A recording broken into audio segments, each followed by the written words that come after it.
The rivalry between Samsung and Apple in terms of smartphones has been going on for a long time now. I mean, when anyone thinks of Android, they think of Samsung. So I feel like Samsung represents the Android side, and Apple has its iOS. These are the two operating systems that most people, uh, the phones that most people buy have. It's either Samsung or an iPhone or a Pixel or whatever. And Samsung, I feel like they're about to be in big trouble very soon in terms of where the brand image is, because Apple for the longest time they've been they've been focused on the premium segment. The Pro phones, the regular models, and all that, those were expensive though, $800. I think 799 or something starting for the regular models, and what just under 8,000 rupees in India. And because of that, Samsung didn't really have that big of a problem because they had a lot of budget phones, plenty of budget phones, and they could hold the market really well. And in terms of flagship phones, well, when you just look at buying a great flagship phone, I think people are going to be more focused on buying the iPhone. In India, it's a brand thing. I mean, people want an Apple iPhone and all that. And abroad, well, I think it's more about the usability, the ease of connectivity between other phones and the ecosystem and all that stuff. And because of all that, Apple does have the edge on Samsung. And Apple, I think they're going to be going into the budget segment, because from what I'm hearing about the new E phone that's going to be coming out, the budget phone, that seems like it's going to be a really great phone.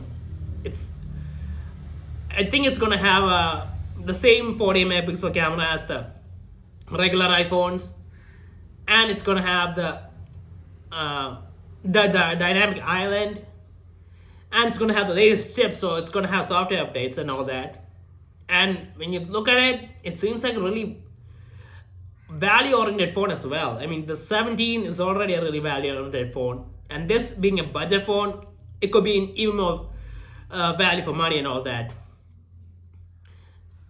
And yeah, this is gonna probably hit a lot of Samsung's budget products, along with a lot of other Chinese products and all that, Chinese phones.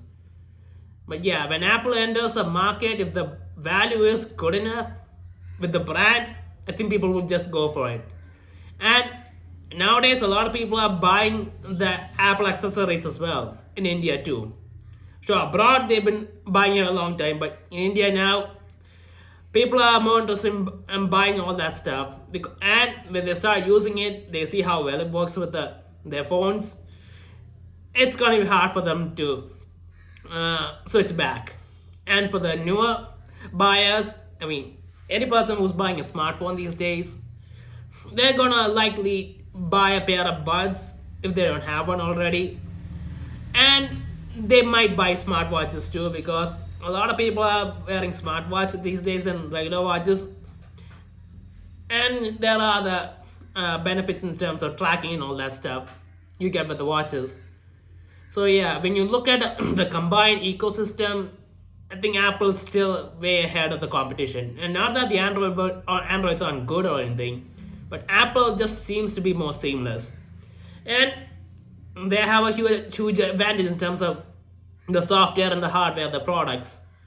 I mean, they make all the stuff, so they can optimize it effectively. Whereas Samsung, with the hardware and the software, there are limitations. I mean, the software is made by one company, the hardware is made by another company, and Samsung's using both these stuff. So yeah, the integration, it might not be as effective. And I feel like if Apple ends up making an even more budget oriented product, yeah, I think they're just gonna start eating at the market. Because smartphones have gotten really good these days, and I mean, you don't really need to think too hard about buying phones at certain price points. They all seem reasonably good. You won't find any major complaints or anything. with Apple, with the FaceTime, the iMessage, and all the camera with the different apps and all that. Yeah, I think it's really compelling. Plus the brand. In India, I don't know if it's the same thing around the world, but in India, iPhone is still a big deal. If you're buying a phone, buying an iPhone does cross your mind, even if it is really expensive. And a lot of people do buy it on EMIs and all that stuff. And Samsung, they really need to step up their game and do something big and different. And I don't know